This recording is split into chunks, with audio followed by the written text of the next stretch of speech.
Good morning, everybody, and welcome to this Friday's show. Hope you're doing okay. For those in the UK, obviously we're now into lockdown 2, although for many, perhaps in tiers 2 and 3, lockdown has been a thing for a while. So who doesn't need a bit of a shot in the arm? And today we're really grateful and honoured to have Pete Markey with us. I've known Pete for a number of years. He's actually been a sort of an opponent or a competitor when we were in the same sector together. But I'm so delighted to have perhaps one of the most decorated marketers in the UK on the show. So Pete is currently CMO at TSB, which is an enormous role in an enormous company. But he's really, a huge amount of experience in marketing roles. He's worked at British Gas, AA, OneTel, More Than, RSA, Post Office, Aviva, which is where we were competitors. But he's been, as I said, much decorated. So he's a fellow of the Chartered Institute of Marketing, the Marketing Academy, and Marketing Society, and won many awards. But I think what's almost a contradiction is how humble Pete is. And he's a very honest and straightforward guy, a genuinely lovely guy. So Pete, we are really delighted to have you on the show. And, I can't think of a better person to sort of lift people's spirits a little bit. So thank you for joining us this morning. Great. Thank you for having me on, guys. Yeah, so I'll hand over to you, Richie, and you get us started. Thanks, Mark. And it's so awesome to have you on with us this morning. Thank you so much for taking some time. And I'm sure it's going to be that shot in the arm that we all need. Perhaps not quite the vaccine, but I'm sure many other anecdotes coming your way to everyone who's joined us this morning. Pete, let's kick off with the first question. How's the last couple of months been for you?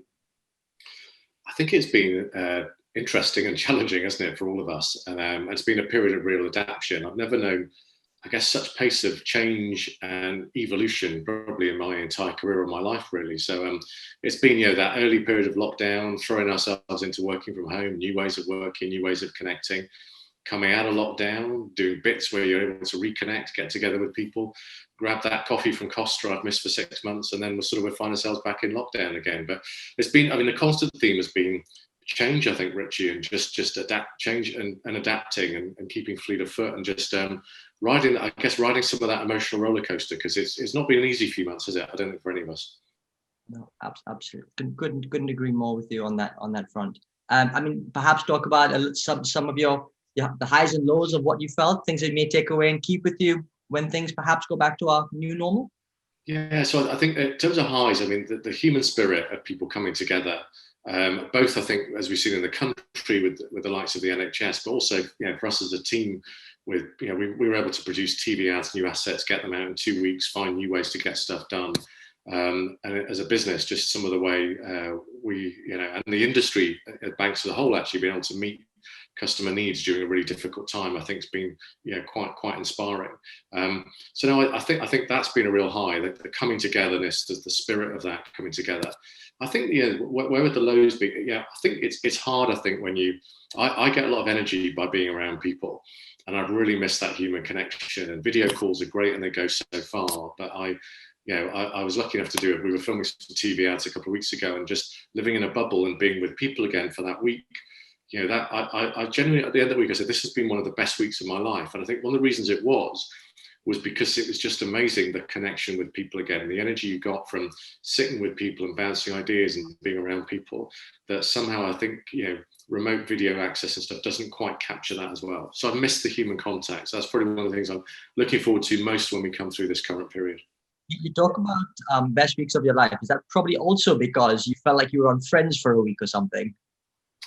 Yeah, so we were. Well, it leaked about a week or so ago in the Sun and the Mail that we're working with David Swimmer from Friends, and he was great, really great guy to work with. We had quite a build up to this because we were originally supposed to shoot earlier on in the year, so we've been talking to David for quite a while now. But he's just a great guy to have around, and I think you sort of spend the early days kicking yourself, thinking that, golly, I grew up watching this guy and watching him be funny and brilliant. But he's lovely, and we were all slightly different bubbles, so interacted with him 2 or 3 times during the week. But what a great guy to work with, and he brings a lot of fun and energy, and he's a real. I think as he's a director, he's sort of a consummate professional. So he was always looking over for validation on this shot. Right? Are you happy? Did we get it just right? Can we try it a slightly different way? So actually quite interesting working with an actor that is also a director, because it gives them a different angle or a different eye on things. But no, I'm pleased to say, for all the David Schwimmer fans out there, he is as lovely in real life as you have seen him portray on screen in some of his many characters. And now he literally is going to be on a break. You see what I did there? I'm so pleased with myself. So, yeah, we've all been tested in many, many ways, you know, and obviously a very sort of personal experience for everybody.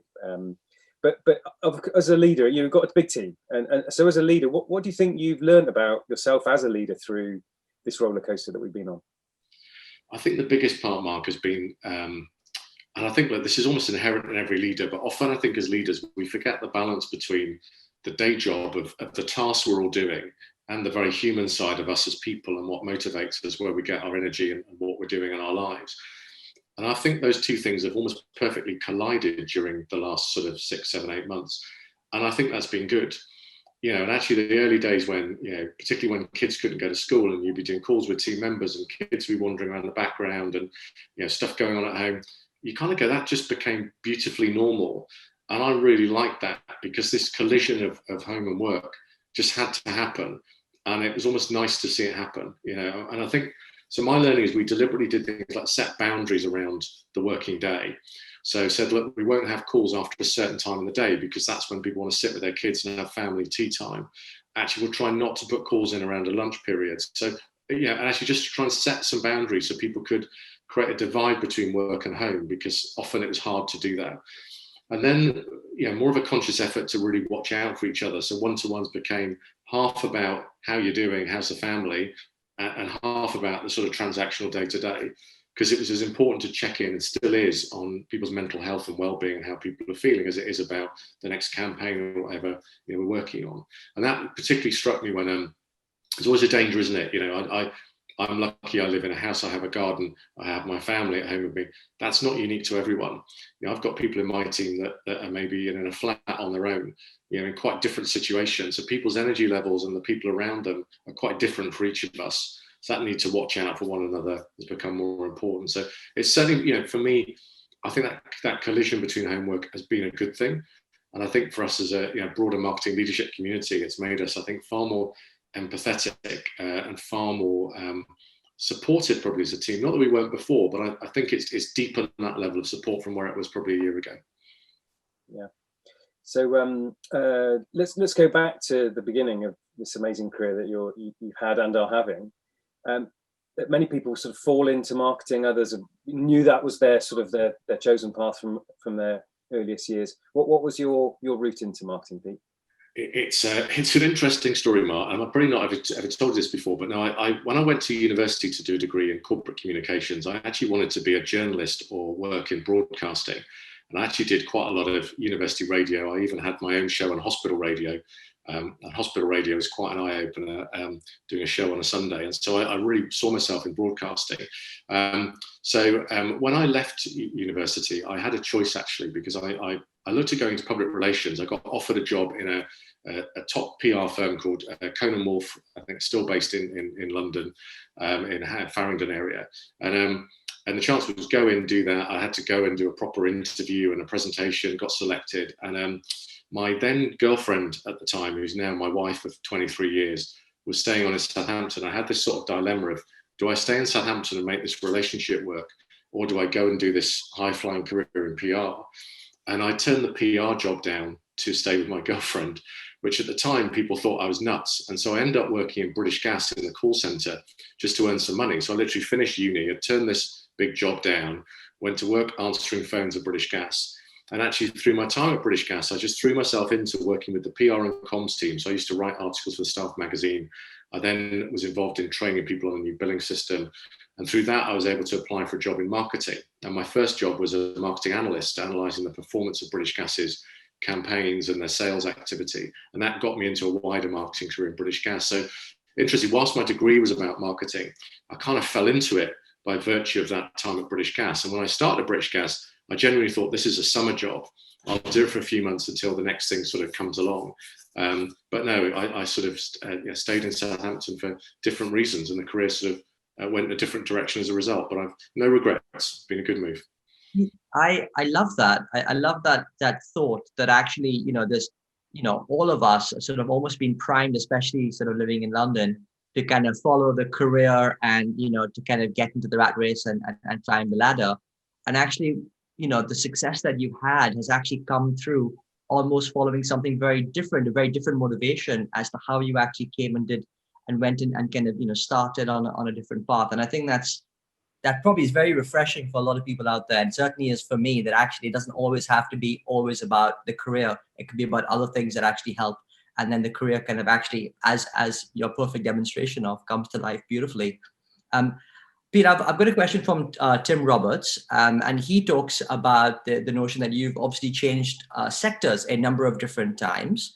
How has that been for you? How were you able to navigate those different sectors?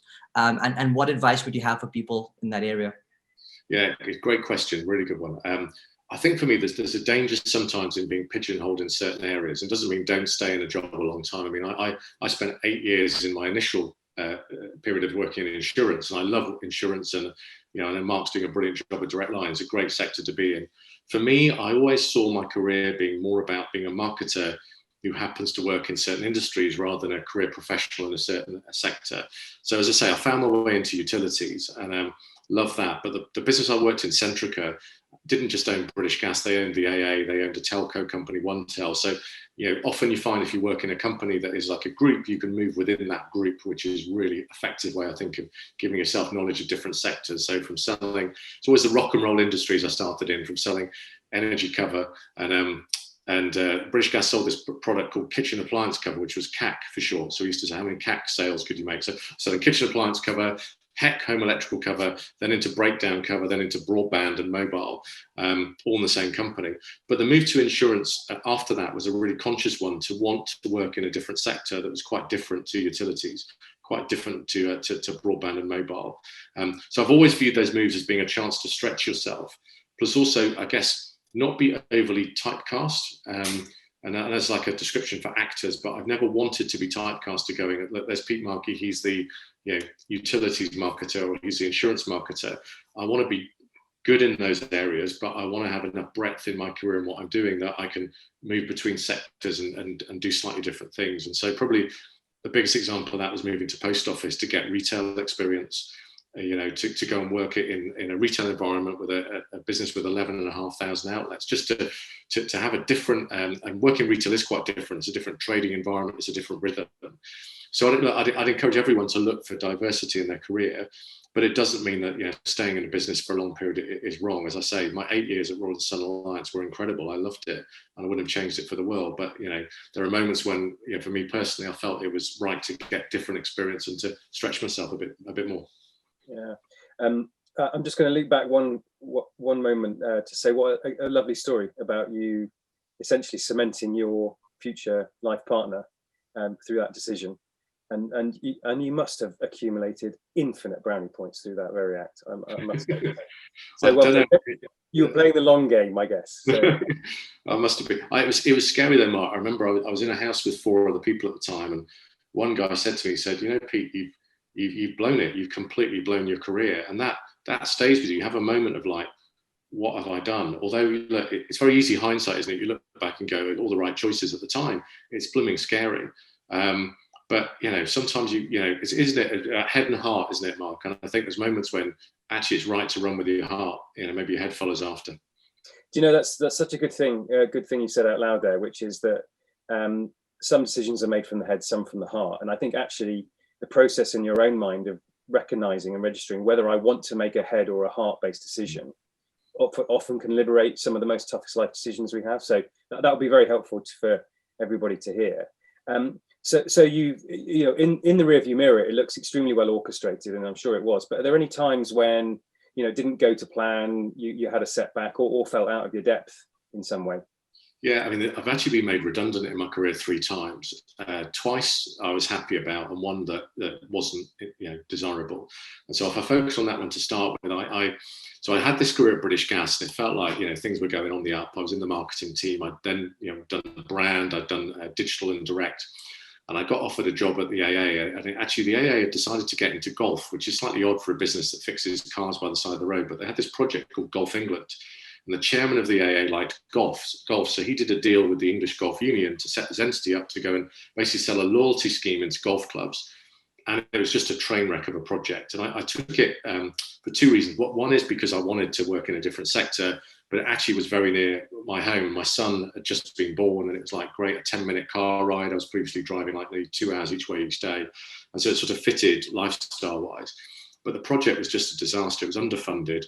The IT was just pretty awful. And it just hadn't really been thought through. And the whole thing, it eventually took 2 years to unravel, but I was in it a year and got made redundant after that year. And it was very hard. When you're in a business and you're in a project that seemed to fail, I remember then being told I was being made redundant and going for an interview for a job at the AA. And the two people that interviewed me in the first 5 minutes, they looked at my CV and went, "Oh, you were part of that failed golf project. If we'd known that, we wouldn't be interviewing you." And you go, okay, well, that's great, isn't it? So you suddenly get labeled with this project of being something that's failed. So I had this career that felt on the up to a moment of being associated with something that was a complete car crash. And so thankfully, an old boss of mine from British Gas had just moved into OneTel, the telecoms arm. And he heard about what was going on. He gave me a call and said, "Look, talk me through what's happened." And he said, "Look, I can tell from this that this business," and he'd also heard behind the scenes that the project was not good. He said, "Look, come and have a chat, come and have a coffee. I've got some stuff I need to do over here at OneTel that I think you'd be really good at." So I came in, had the interview and got the job there. And he's a guy called Ian L. Mockadam, who's a brilliant guy. And also a guy called Mike Holliday-Williams, who I know, Mark, you've worked with, both of whom brought me into OneTel. And if I'm honest, I owe them so much, because that was a saving moment in my career, which was quite difficult. And the OneTel job really, I guess, rejuvenated me, having felt like I'd failed on that project. So look, do I regret going to AA? No, because I think you learn from all those bits, but it's hard picking yourself up from something that's perceived to have failed. You're learning from it, dusting yourself down and moving on. I'll just give you one other example I had, and I know, Mark, you and I have talked behind the scenes on this. I had quite a difficult year at Aviva before I joined TSB. It's the only other job I've spent a year in. And I came into Aviva, which is a super business. It's a big global brand, a big insurance brand, but culturally, it just wasn't really working for me. I was involved with a big digital project, a digital garage that there's a lot of tension in the business between the sort of tech part that was trying to disrupt and the core business itself. And that disruption, which was partly intentional, just caused huge friction in the business and huge cultural clashes. And it just was not a place that I enjoyed, working. It wasn't an environment I enjoyed working in. And thankfully, again, when TSB came along, that was exactly the right fit. So I guess two learnings there. One was that how do you pick yourself up from failure? And the second one was, if you're in an environment that you're just not enjoying and a job you're not enjoying, don't feel afraid to press the ejector seat and go and do something else. And that was my big thing at Aviva, is actually, go and do something that you enjoy. Whatever pays the bills is one thing, but find a job where you get out of bed and you're energized and you love it, not one where you go, look, this just isn't quite right for me. Thanks, Pete. That's a perfect example of so many people that Richie and I have had the privilege of interviewing, where the career is never a straight line thing. And we, that's I think so important to know. Everyone imagines it's got to be perfect, and as soon as it's imperfect, it's ruined, and that's just so not the case. So through that, you've got an inner steeliness in you. It's evident. Where do you think that comes from? I think it's a couple of thoughts really. I've got the core same group of close friends I've had probably since my university days. I'm still very close to the people I went to school with. And so the people that have known me the longest know me for me, regardless of what job I do. And it's the same for my family, is my grounding is not in my identity as a CMO or a marketing director of any particular business. And I know it's an odd thing to say, but often our identity gets formed by the jobs we do. And so mine is far more in, I guess, who I am. So I can able to separate the two. And that steeliness therefore comes across, that if you get, whilst those knocks at work are difficult, and look, we can and we do, and I do take stuff personally at times, actually the ability to separate that and say, look, to find some inner peace and go, look, I'm okay, not in an arrogant way, but I'm at peace with myself. And then therefore I can move forwards through all these challenges because of the strength and support I've got around me, even in or outside of a work situation. But that's been formed, I think, Mark, by experiences like the Golf England AA experience of kind of suddenly when your work world is ripped from you, you suddenly have to, and I think we've all felt this a bit in COVID, when our world gets rocked, where are our foundations? Where are our foundations? What are the things you can cling to, the things around you that matter? And I found that in all sorts of ways, but having a good core group of friends and good family, people that care about you, and also people that can be frank and honest with you, really matters. And some of that also comes from my kids. I mean, my son's 19, he's trained to be an actor. My daughter's 13. Being frank, they couldn't care what job I do, and they take the mick out of me all the time. And actually, that's just brilliant, because there's no room ever, I think, I'm not a fan of egos, but you can never have one when you're constantly being dragged down to earth by your own family, which certainly helps. But I do think it's a combination of that, Mark. And sometimes when you get through it, experiences make you stronger, don't they? I think actually, I like what you said a minute ago. If it was just a straight line, I don't think you develop that steeliness. It's the knocks and how you get back from the knocks that develop that steeliness, because you've then got reference points. And I remember the Aviva experience was hard, but easier, because I had reference points of going, I remember when I did this before and I did that. And actually, TSB has been great. TSB has almost been like the greatest hits of my career, where you go, oh yeah, I've done that before. I can draw on that. Yeah, done that. Yeah, draw that down.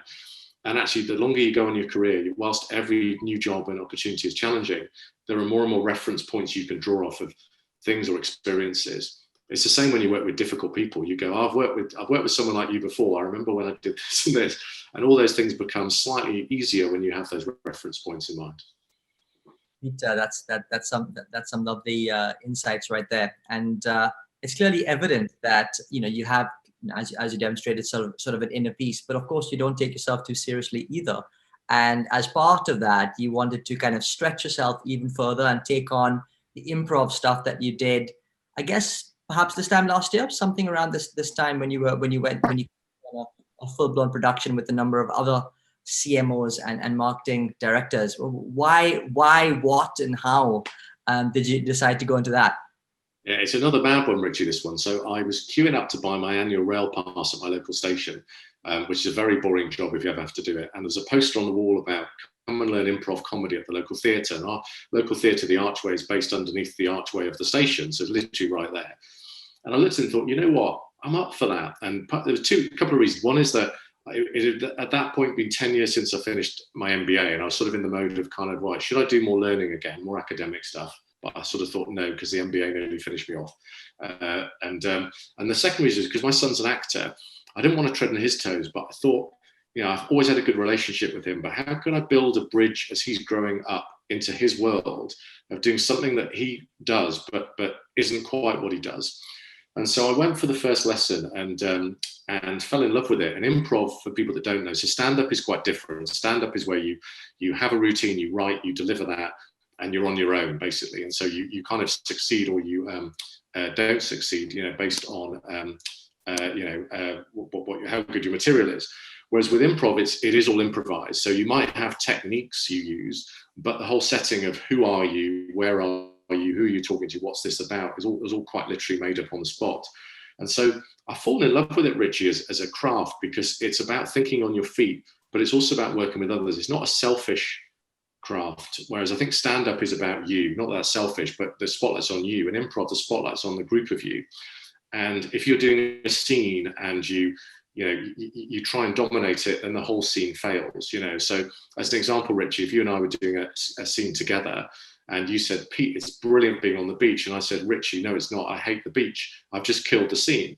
Whereas Richie, if you say, Pete, it's great being on the beach, and I go, yes, and it's so good, Richie, because we can have an ice cream and ride a donkey and do the big wheel, suddenly the whole scene opens up. And so actually, working together is really important. So I started to write a couple of articles then, one for Marketing Week, one for Marketing Society, because I'd learned so much, and I found that I was able to apply this sort of spontaneity to the day job. And I was finding, having written that more and more people were talking to you about improv. And I thought, well, if I've benefited from it and it's helped my confidence and my spontaneity, what if other CMOs could do the same thing? And so I was able to rope in 9 other CMOs. And in January of this year, we did 8 weeks, so 8 lessons across 8 weeks. And then the 9th week put on a show for Comic Relief, where we raised £30,000 for Comic Relief. It's all connected to the fantastic Marketing Academy. But it was a very scary process because, as I say, on that 9th week, apart from me, for all the other CMOs. They'd never done improv, just a couple of months before, and suddenly we're putting on a show, 120, 130 odd people in the performance. But the bit I loved most, look, it was great getting to know Comic Relief. It was great to raise the money.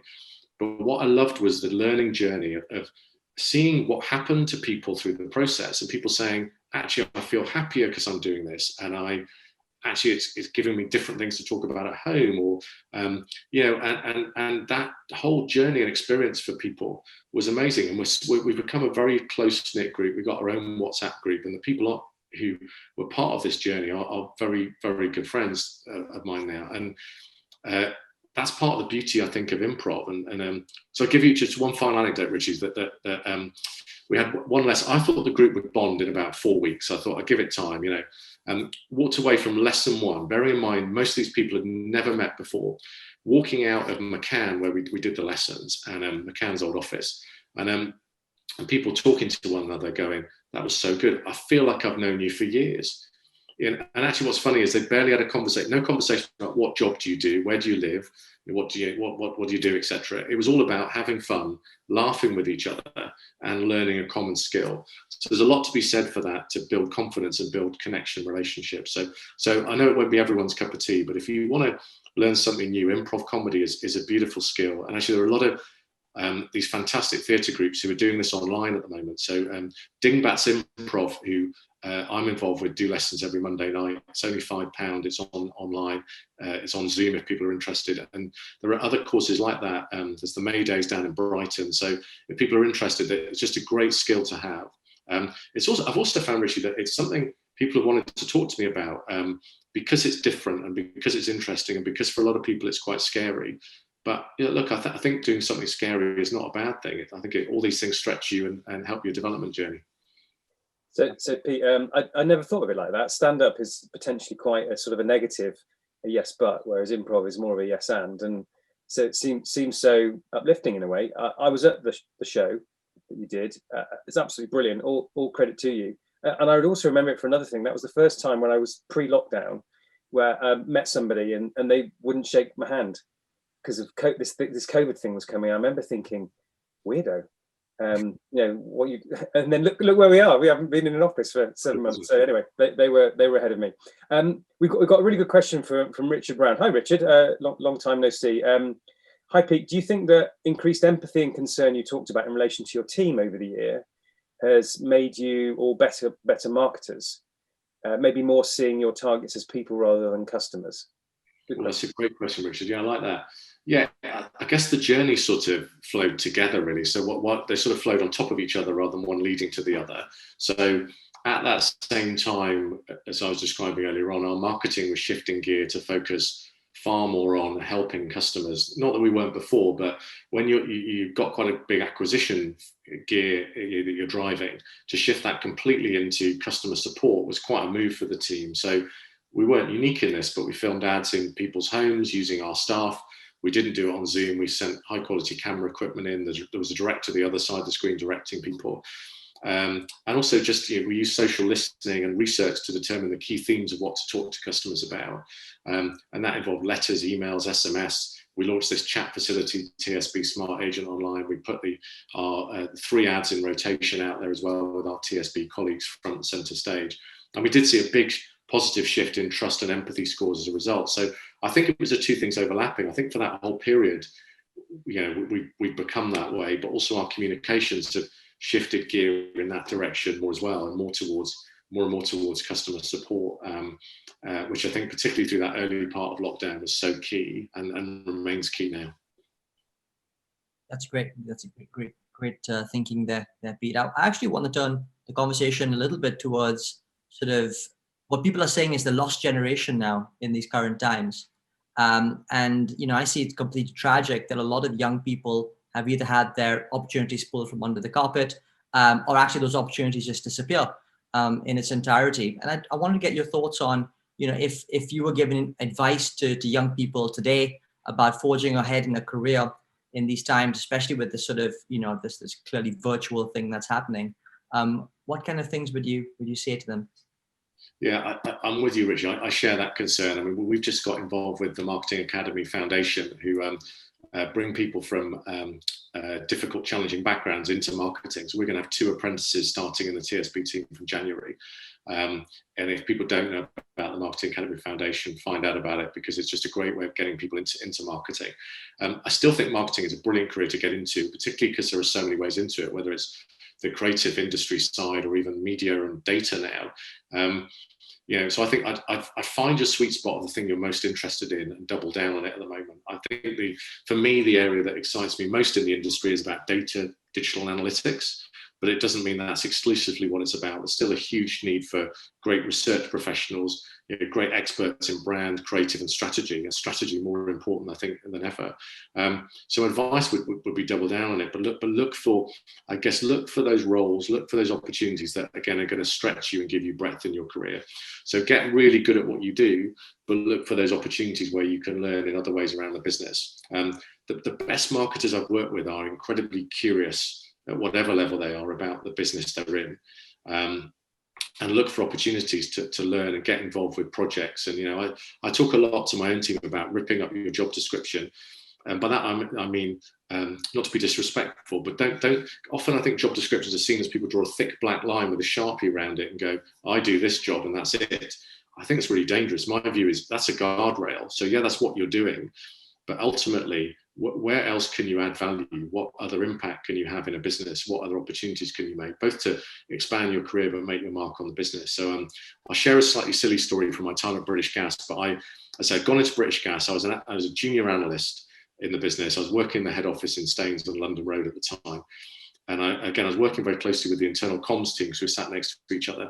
And we just launched a credit card called the Goldfish card. And so the comms director approached me and said, look, Pete, we've got the leaders conference tomorrow. The top 150 leaders in British Gas from across the UK are together. And I need someone to dress up as a goldfish to run into the room and shout the Goldfish cards launched, and you hand out flyers, high five people, and run out the room again. And I thought, this is nuts. And I thought, I'm going to do this. So I dressed up as a life-size goldfish with orange tights and big orange shoes and went and did it. And it was nuts, and people thought I was nuts. But for the next 6 months after that, people kept coming up to me in the canteen and going, are you the goldfish guy? And oddly, it sort of put me on the map. And I just use that as a silly story. But I say, look for your goldfish moment. What are those kind of funny little moments in your career where people ask you to do something that's maybe a little bit out of the ordinary or outside the day job, or opportunities you can find to kind of expand your career, work in other areas, push yourself. I'd look for those. And then finally, I think on this one, Richie, back to things like the improv comedy, is what other learning can you bring outside of work? And it may be qualifications, CIM, Mark Ritson's mini MBA in marketing is superb, but other things, other crafts you can bring that help to grow you as a person, and don't stop learning. Pete, I just want to pick up on something that, clearly what you've been able to achieve besides a stellar career has also been able to pick up on some really great personal branding opportunities. And the Goldfish one epitomizes that, quite frankly, because it's given, and I guess that's what marketing marketing is all about, right? It's that standout, it's that creativity, putting yourself in the shoes of perhaps where other people wouldn't go.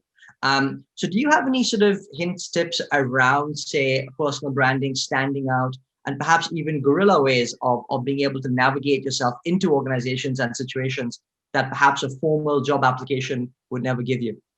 Yeah, I think you should have a narrative about who you are and what you do and the role of the team you're in as well. And that's really important in any marketing team, any business. And that's not an arrogant way. I mean, I've worked with people that are, being frank, I've worked with people that are arrogant, who sort of, are big about, look at me. This is not what we're describing here, Rich, is it? I think this is about, I think if you get in a business and you do a really good job, don't feel afraid to talk about that good job. So I'll give you an example, right? So, with any boss I've worked with, I could go and present to a boss and go, try and put the spotlight on me. What I tend to do is go, I want to talk to you about this project and the results. Yeah. Now, often that's also as much about the team. So right now, I'd also bring team members and go, let them present it, let them get the spotlight on them and get the credit for the work they've done. But it's about finding those moments to talk up, what you're doing. Obviously, you can only do that if you've got good results. So step one is go in and be amazing, and then talk about what you've done that's amazing in a way that focuses on the work, not on you, if that's a good way of describing it. But often we forget those opportunities, and end up on this sort of hamster wheel in work of just getting stuff done and forgetting to stop, look back, celebrate, and go, well, let's talk about that. So having this narrative is really important. Is, what are the things that you're known for? And I think a lot when I look at people's CVs or LinkedIn profiles, any role you're in, I would look at any role you're in and go, when I leave this job, it's an odd thing saying, when I look back on what I've done, what are the things I want to have achieved, and how do I do that? What campaigns do I want to launch? What metrics do I want to ship? What things can I personally have owned? What things can I have owned as a team? What things can I have delivered? And then be very conscious about how you do that, and be conscious about finding opportunities to communicate that and to put that message forwards. And the other bit, I think, particularly when you get into marketing leadership role, is one thing that's really helped in TSB is having a really clear narrative about where's the team going. And I had a one-to-one with our CEO quite recently, and she was playing that narrative back to me. And actually, that was so good. When you get someone who can play the marketing team narrative back, go, oh, I know that because we've talked about that. That's really good. And having that narrative is really important. So, marketing is seen as adding that value to the business. I know there's something Mark does brilliantly at Direct Line is, what value is marketing doing? What's journeys marketing is on? And what are you personally doing? What the team doing? And everyone knowing that's really important. Otherwise, people aren't going to sort of second guess this, aren't going to know it. No one's a mind reader. So I think having that narrative is really key. And marketing is probably an overused expression, but often we're so focused on the external market, we forget to promote the benefit or value of the function we're in and the discipline we're in, and what value that can bring to a business. Pete, I'm interested to know what you'd say if I asked, what's it like to work for Pete Markey? I hope, and some of this I can say by 360 feedback, it's certainly high energy. There's a pace to it, and we get stuff done, but also a lot of fun as well. We spend more time with the people we work with, maybe different this year, I guess, but more time usually with the people we work with than our nearest and dearest. And therefore, actually, I want people to be in a fun environment. It will be challenging. At times, it will be tough and busy, but I want people to feel energized, enjoy, and be in an environment where that they have fun doing it. But also, as I say, one that is stretching for them and a chance for them to develop as well. And I want people to, I hope people feel really proud about the job they're doing and the impact they're making. And I know empowerment is probably a very overused word, Mark, but I do, I work in a style that people do feel very empowered. I'm not there to take credit for people's work or do people's jobs for them. I remember the first leadership role I had at British Gas. I started off being just an awful leader where I was micromanaging the couple of people that worked for me, and they politely gave me a verbal slap on that, and that was really necessary because as a leader, you're not there to micromanage the detail. You've got to liberate your people to be brilliant. You're obviously there to help course correct if things aren't quite right or to provide direction strategically. But for me, it's really important that people are liberated to be themselves and also do a job in their way.